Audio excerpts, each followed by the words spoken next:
नमस्कार दोस्तों, मैं आपका दोस्त विवेक पवार स्वागत करता हूं आपका policyplan.com के यूट्यूब चैनल में। दोस्तों, Nippon India large cap fund, तो इस फंड के बारे में पूरी तरह आपको जानकारी देने वाले हैं। लार्ज कैप फंड मतलब जहां पे भी कोई भी इन्वेस्टर मतलब फर्स्ट टाइम कोई भी इन्वेस्ट करेगा म्यूचुअल फंड में तो वो जाएगा लार्ज कैप के थ्रू। तो लार्ज कैप फंड का अगर परफॉर्मेंस देखोगे तो थ्रू आउट परफॉर्मेंस 10 साल, 5 साल, 3 साल और 1 साल में जो ऑलमोस्ट टॉप 3 में रहा है, तो वो जो फंड है उसको हमने चूज किया है आपके लिए। उसका नाम है Nippon India large cap fund. तो बेसिकली लार्ज कैप फंड मतलब क्या? तो लार्ज कैप मतलब cap for capitalization. Large cap, mid cap और स्मॉल कैप, 3 टाइप के स्टॉक्स है। तो लार्ज कैप मतलब जहां पे भी 20,000 करोड़ से भी ज्यादा का मार्केट कैप है। ओके, 20,000 करोड़ से ज्यादा जिन स्टॉक्स का मार्केट कैप है उसमें उन स्टॉक्स में इन्वेस्टमेंट करने वाला फंड मतलब लार्ज कैप फंड। ओके, इस फंड का जो एनएवी है लगभग 64 रुपीज के करीब चल रहा है। दोस्तों, इस फंड का परफॉर्मेंस ऑलमोस्ट शुरू से 14% से भी ज्यादा रहा है। फंड का जो एयूएम है मतलब एसेट अंडर मैनेजमेंट है वो 14,500 मतलब 14,500 करोड़ से भी ज्यादा का इसने एयूएम मतलब एसेट अंडर मैनेजमेंट ये फंड की साइज हो चुकी है। इस फंड का जो एक्सपेंस रेशियो है वो लगभग 1.75% है। अगर आप इंडस्ट्री की मतलब लार्ज कैप फंड के कंपैरिजन में बात करोगे तो नॉर्मली कोई भी फंड 2.25% से ऊपर जाता है, लेकिन इस फंड का जो एक्सपेंस रेशियो है वो भी ठीक ठाक है, 1.75% ही एक्सपेंस रेशियो है। बाय द वे दोस्तों, निप्पॉन इंडिया ये जो फंड हाउस है मतलब ये जो एएमसी है उसका जो टोटल एयूएम है एसेट अंडर मैनेजमेंट लगभग 3 लाख करोड़ से भी ज्यादा की पहुंच चुकी है। जो 43 एएमसीज है उसमें टॉप 5 में ये निप्पॉन इंडिया फंड हाउस आता है। तो उसका ये लार्ज कैप फंड है, ये बहुत ही अच्छा परफॉर्म कर रहा है। अगर पोर्टफोलियो की बात करोगे तो इस फंड में 98.5% मतलब ऑलमोस्ट 100% इसका इक्विटी में इन्वेस्टमेंट है। ओके, इसका अगर आप लार्ज कैप में देखोगे तो 72% का आज की डेट में स्टॉक्स में इन्वेस्टमेंट है और लगभग 12% जो है वो मिड कैप टाइप के स्टॉक्स में इन्वेस्टमेंट है।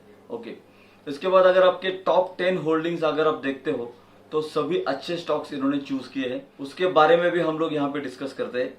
तो मैं जो 10 टॉप के होल्डिंग्स है मतलब जहां पे इन्होंने इन्वेस्टमेंट किया है, जो टॉप के 10 स्टॉक्स है उसके नाम जान लेते हैं। RIL मतलब Reliance industries limited, ICICI bank, HDFC bank limited, HDFC development finance corporation, L&T, SBI, ITC, axis, HCL और इन्फोसिस। देखिए दोस्तों, आप ये 10 स्टॉक्स देखोगे तो सभी एकदम फैबुलस कंपनी है। टोटल 59 स्टॉक्स में इन्होंने इन्वेस्टमेंट करके रखी है। अगर आप SIP का एक हिस्टोरिकल इसका चार्ट देखोगे तो 1 साल में इसने 30% रिटर्न दिया है SIP में। अगर आप 2 साल की बात करोगे तो 22% का इसमें रिटर्न दिया है, 3 साल में 23% रिटर्न दिया है, 5 साल का एवरेज रिटर्न है 19.5 और अगर आप 10 साल की बात करोगे तो 15.50% का इसका 10 साल का एवरेज रिटर्न है। देखिए दोस्तों, म्यूचुअल फंड में सबसे अच्छी बात है कि there is no lock in period, there is no entry load, there is no exit load. 1% exit load रहता है 1 साल के पहले। लेकिन अगर आप देखोगे तो जो पैसे हमें जब भी चाहे तब हम निकाल सकते हैं, वो हमें एक अपॉर्चुनिटी देते हैं कि हम ज्यादा इन्वेस्टमेंट करें। जहां पे भी पैसे को लॉक इन रहता है वहां पे हम लोग कम पैसा डालना चाहते हैं क्योंकि मुझे निकालने का कोई भी चांस नहीं है। लेकिन यहाँ पे क्या है कि there is no lock in period. तो देखिए दोस्तों, इंडिया का जो इकोनॉमी है वो बहुत ज्यादा बूम कर रहा है। अगर आप देखोगे तो वर्ल्ड वाइड इन्वेस्टमेंट इंडिया में आ रही है। तो वी आर इंडियन, सो हमें भी इंडिया के इकोनॉमी में ही जाना है। ठीक है, अगर आप देखोगे तो इंडिया की इकोनॉमी मतलब इंडिया का स्टॉक मार्केट, अगर स्टॉक मार्केट में मुझे जाना है लेकिन आई एम नॉट एक्सपर्ट, मेरे पास टाइम नहीं है, मैं एक्सपीरियंस नहीं हूं, मेरे पास ज्यादा पैसे भी नहीं है, मैं एक लेमैन हूं, मुझे मार्केट का नॉलेज नहीं है, लेकिन इन्फ्लेशन को बीट करने वाला जो एक म्यूचुअल फंड है वहां पे मुझे इन्वेस्टमेंट करना है, this is indirect stock market. तो आपको एक लार्ज कैप मतलब एक स्टैग्नेंट रिटर्न देने वाला, अगर आप जिसको बोलोगे तो जिसमें इसमें ज्यादा वोलेटिलिटी नहीं रहती है, बढ़ता भी एक स्टेडीली है लेकिन गिरता भी थोड़ा कम ही है। मार्केट अगर गिरेगा और बढ़ेगा तो सबसे पहले लार्ज कैप भी बढ़ेंगे। तो इस टाइप का एक लार्ज कैप फंड आपके पोर्टफोलियो में रखना बहुत जरूरी है। लेकिन दोस्तों, अगर आपको इसमें लमसम के लिए जाना है या SIP के लिए जाना है तो कम से कम आपके पास एक लंबा होराइजन होना जरूरी है, लंबे समय के लिए, मतलब मोर देन 4 years 5 years या 10 साल 15 साल के लिए आप इसमें इन्वेस्टमेंट कर सकते हो। जैसे मार्केट ऊपर जाएगा ये भी ऊपर जाएगा और नीचे जाएगा तो ये भी नीचे जाएगा।